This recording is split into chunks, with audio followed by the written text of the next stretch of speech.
Ekoromogi chenro marwa mar ng'e gwenge wa kawuono warango gweng' mar Nyamware mayudore Kisumu County. Jafwambo marwa Millicent Adhiambo leronwa pach jopiny ma Nyamware ewi chakruok mar nyingno.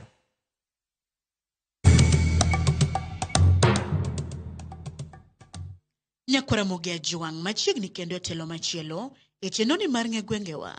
Jumani kalapapla mar ng'e gwenge pod onyonore mana e kaunti ma Kisumu, kuma owuok e sub-county ma Seme, ofuyo ma odhi opiyo e sub-county ma Nyando, e gweng' ma ong'ere ni Nyamware.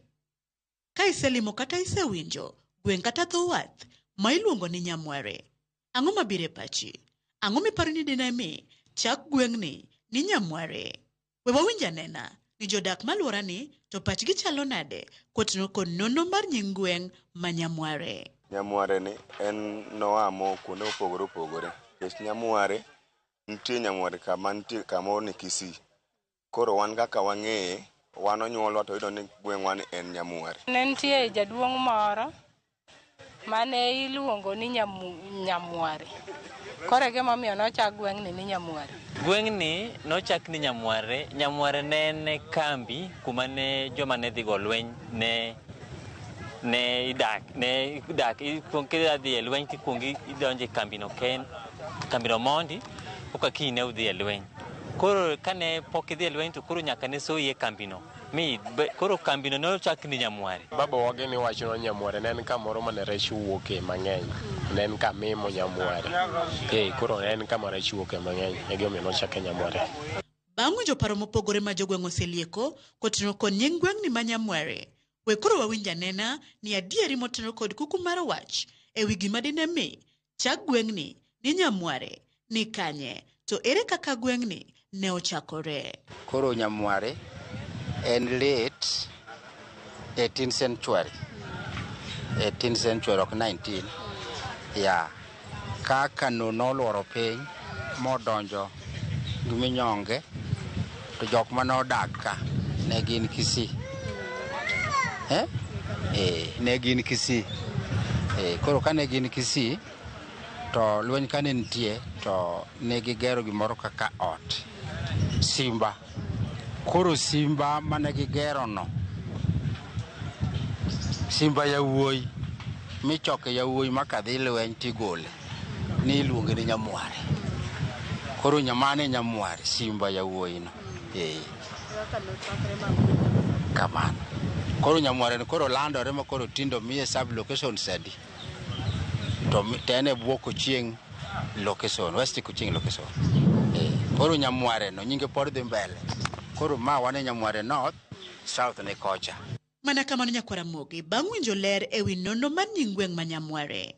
Gweng' ma Nyamware umbe landore kod weche kata timbe mage. Wan kaka jo Nyamware gimong'ewago en wan gi projects matindo tindo ma wan go ma kelonwa yuto momiyo ng'e Nyamware ni.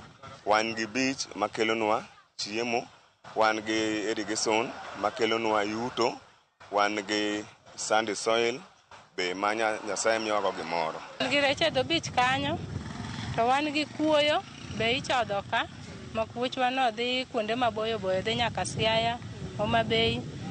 Koro mage dongruok ma wan go e Nyamware ka. Wan Nyamware ka gik mwang'ire go kabisa. Nyamware en kuma rech yude. Wan gi nam e mbele koni, wan gi kuoyo, wan gi mchele. Koro mago e cash crop.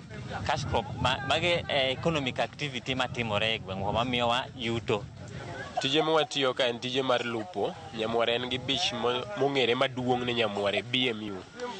Makidhi mwalo ka en tiyudo rech wuok kabisa. To school bende wan godo kanyo mochak ni Nyamware. Nyamware ka gimaduong' mokwongo manochakore ma jokano manowara chuonyo yudo ka. Noyudo ka gimoro ni okok. Ne en kama okok ng'eny nyaka sano okok pone e dho nam ka. Omiyo okok en rachar, omiyo nochake nying mar Kadibo wuok. Koro jokano ne gin jolupo, ka gisego lweny ma gidaro Kisii gi Lang'o ne nitie bathe ka. Koro ne gi jolupo, mano project mokwongo. Koro leta manyoro ni gimoro 1970 koro kelnwa irrigation. Koro irrigation kanyo nitie michele.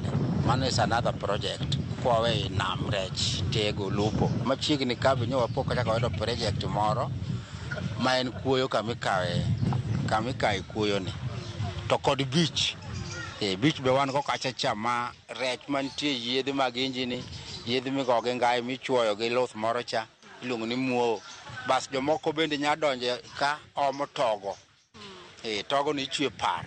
To bende nitie dongruoge ma Nyamware osenyuolo e ngima jodak malworani. Dongruoge manyalo kono mosebiro Nyamware gin kaka wan gi ndara nomiwa ndara ka kata kokethore to ne wasebedo gi ndara wayudo. E Nyamware ka wan gi Nyamware Primary School, Nyasaye nomiyowa godo wayudo nyithindo dhi e skul. Nyamware ka wan gi chiro ma mine wanyalo dhi mangese mathin. Skul Nyamware Primary chon nena na kinde mane wasomi chon nena na low. Anno ka sani endi skul ogerore maber. Kata kidhi nyaka secondary school ogerore. Nyithindo dhi skul. Kasto gi hospital nitie nosegernwa chien koni ma sirikal osekelonwa hospital ma koro ok wadhi Rabuor, nitie jo Nyamware dhi mana Nyamware kanyo. Atimo CP 1976 kapodi Nyamware Primary podi. Nyamware Primary ochakore gimoro 80s onwards. Koro sikundo sebedo ma Nyamware developed alendu ne mbele sanen secondary migingo nen primary sanen secondary gal mano kamano nyakitundo kamoro ni Rongo bende. Stima ne onge, stima biro nitie, sani wan gi stima. Jomoko be ma stima ok nyal rwako bende dil gi sola. Ndara odugo losore. Gimoro ka koro wabiro gimoro 80s ka. Chone ena Bath Road, Madi, ne pok wayudo maram. To kata obedo ni jodak kwano dongruoge achiel ariyo adek, rem mage mapod nitie e gweng' ma Nyamware ma kokel to Nyamware nyalo dongore machal kod gwenge mamoko. Millicent, apani ya lam michopo nyaka beach, neno aka ndachwani chal. Ndachwani orach. Wagombo ni ndachwani mondo losnwago, mondo bede gimoro motimwe nade manyalo kelo yuto. Samoro nitie mine ma samoro lwani nyaka piny ka getor. Wande wakwa sirikal ni mondo obi ogonwa daik ka mondo joma pi darogo oyude konyruok. To ndachwa ma Nyamware madhi e beach ni ndara ni ber rach. Ka ginyalo losonwa ndara ni mondo bede maber. Nikech mae ndara mamiyowa yuto. Rem ma wan godo ka en mana ndara. Nikech ndara ema kelo johala kwa kuonde ma pinje maoko. To ka ndara rach to kata mana loche gi ok nyal ringo. To ka ndara rach to kata nyithindo ok nyal dhi kata skul nikech ndara rach. Koro ndara wani kinyalo losnwago koa Lendu mochopo nyaka Nyamware beach piny modhi nyaka Kabonyo Kanyagwal mochwe nyaka Korowe. Taparo ni wanyalo dongore mwakadh kama wantiere sani ni. Kwayo maduong' makwayo sirikal ni Nyamwachwa ka ntiere jok ma kijende ma timbe giricho na gisewacho ne gikelonwa police post ka. Koro police post no mondo gichornwa machiegni mondo mi arito bed maber. Koro Nyamware ka kaka osebedo ni ne gin dukni moko. Koro pod waremo dukni kech onego bed ni oseger chiro kama ber ma sitima romo iye. Onego bed ni wan kod dukni ma permanent kech en chiro machon. En chiro mochakore gimoro 1940s. Kendo bende security onego ber ka Nyamware ka sani nigi population mang'eny. Oganda thothe iye kabisa mo onego bed ni wan gi tight security. Makade ber to sirikal dogo wang'e oneno mondo miwa kata police post moro ka. Nyakwaramogi, mana kamano gikanye mwachopo godo e giko matelo makawuono e chenoni mar Ng'egwengewa. Kikidhi mabor, medikete mane wang' joyi mari mar Ramogi, nikech juma manyien bende duogoni kod nono mar gweng' machielo. Erokamano kuom bedo kodwa, oriti masani. Nyinga Millicent Adhiambo, kata kihero inyaluonga ni Nyaboma.